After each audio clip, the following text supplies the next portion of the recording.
Welcome back to the channel. So LaVar Ball's wife Tina decided to leave after 30 years, and this is a story that's not going away. A lot of people been commenting on it, so let's see what's been going on.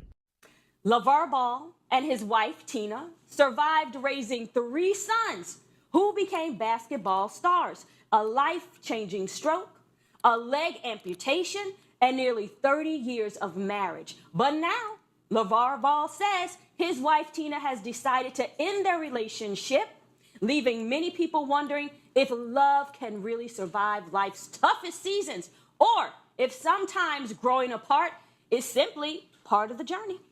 This is a good one. Yes. Okay.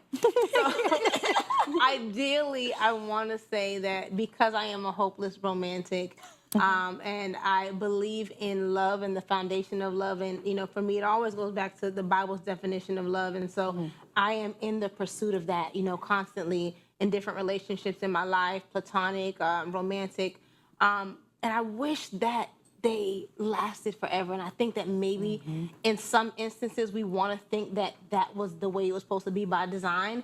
But I want to congratulate, LaVar's wife, because it's so important, I think, to know when to leave. And I feel like as women, sometimes we take our vows, and we talked about this a couple weeks ago, where, we see even as, Christian women or women in different faiths, they stick to why they should stay and don't even explore the outs that God has given them. And so I can only imagine for her, your husband was an NBA star, you have children that have grew up to be stars. I can only imagine how much of herself and her own goals and ambition she has suppressed. And so now, she still looks youthful, surprisingly. It doesn't normally work out that way for them. But, I mean, excuse me, sorry, y'all. But I want her to go and live her life, and sometimes we feel so tethered to people and relationships, and I've been realizing on my own lately as well, in my own personal relationships, that if God wanted me to be that connected, maybe this is controversial, maybe I'm improper in this thought, but I'm not a Siamese twin. Yeah. We be feeling like we can't live without this one, can't live without that one, baby. But if I was supposed to be connected at your hip, baby, you probably would have came out connected to my hip. That was a crazy take. I didn't even think she was going to take it there. First of all, she congratulated her for leaving. For leaving. Not even the 30 years they spent together. She congratulated her for leaving the marriage. Because I guess it's important to be independent, to find your happiness, instead of staying in a marriage that you made vows to honor. What are you going to get outside of that marriage? A younger guy, maybe? How long is that going to last? I feel like I understand where you're coming from, but I don't know, it hurts me to see that, because I'm hearing you say that, he was a basketball player and she was there when, he was a basketball player, and then their kids have grown up and everybody's successful. So to me, it's like you were there when everything was rolling and the hype was there. And then now, since everything has probably calmed down, now you would like to leave. Now you had enough. Now you on to the next. That's heartbreaking. Right. Yeah, but a lot of times it's like, when we have these goals for our family and our children, we're staying through those times. And a lot of relationships like this, people realize when that time comes that, hey, I liked you when I was busy because I couldn't focus on how much we didn't have in common because I'm showing up for everyone else. Yeah. Now that they're not here and they don't need me, what do we really have that bonds us, That's a good point that she just made, but it wouldn't take 30 years, because it's not like their kids are 18, 19 just getting into the NBA. No, their youngest is like 24 or 25, and he's been in the NBA for a minute. So it's not like, oh, we finally got him in the NBA, now I can go my own way. No, something else happened that maybe we don't know about. I feel like she should have just figured that out before all of this. Don't wait till I'm old. Why would you wait till I'm old and then leave me? That kind of happened a lot through COVID. Like, people found out, like, being together, I don't really like it's not working out. Right.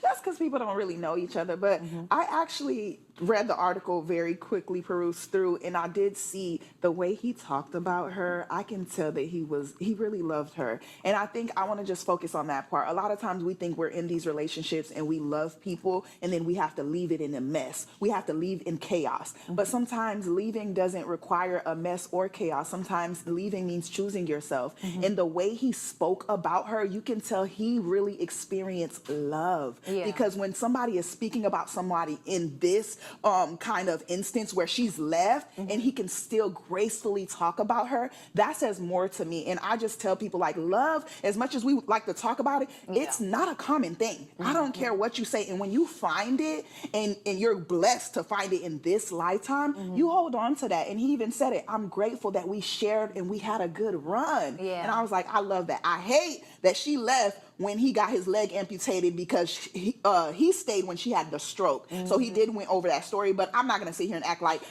both is correlated and it's causation, because I don't know if it's causation, but I can say I just love hearing him discuss her in that way.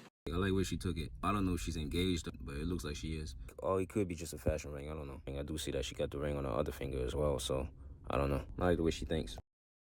With my wife, who Tina decided to go her own way. That's why you don't see it right here. But she want to go do something else, that's fine with me. We had our run. So even though she had the stroke and getting older, she would never be like, oh man, she was always beautiful in my eyes until you say, I want to go do something else. Yeah. Now you're not as beautiful to me again. And the fact that if you decide to go this way, I'm going to go that way, that's fine. That's deep. It is what it is, man. And like I said, anytime you can find somebody you can stay in love with for a long time or for one day or whatever, if you can witness that love, that's good. I had that with her. And I found somebody else, but it is what it is. Wait, who? No need to worry. And you know what? Now, LaVar revealed that his wife, Tina Ball, they have split for over 30 years. And he mentioned something that was interesting. He mentioned the fact that she had a stroke, okay? And after which I saw a lot of people, a lot of the guys in the manosphere, they were saying, hey, listen, this is what happens. Women are never happy. And they're gonna always file for divorce no matter what you do for them. But then later on in the clip, or actually what I saw, was this situation here. This is for Neon right here. Did you give her, the girl, hers? He's good now, right? I told you to put that over there for her. Amar, did you give him a spoon to eat over here and a fork? I told you to get this stuff over here. I said give him a spoon and a thing. A spoon. Amar, you didn't put him a napkin and give him a piece of cornbread over there? Okay. Help me out now. Okay, but is that his girl or his assistant? We don't know. Or she could be both. Moving slow. Just take one, but you got to give him a napkin first, Amar, so they can put, it's a napkin right here. Amar, do what I tell you and we good. Do what I tell you, we good. Oh my God. God damn, hold on, napkin. There you go. She takes so long to get a napkin. This is all you do, fast. I'm fast on that. She better start moving them feet or she's going to be out of that mansion very soon. LaVar is not playing. You said Tina is gone. I'm not taking no shit from you other bitches.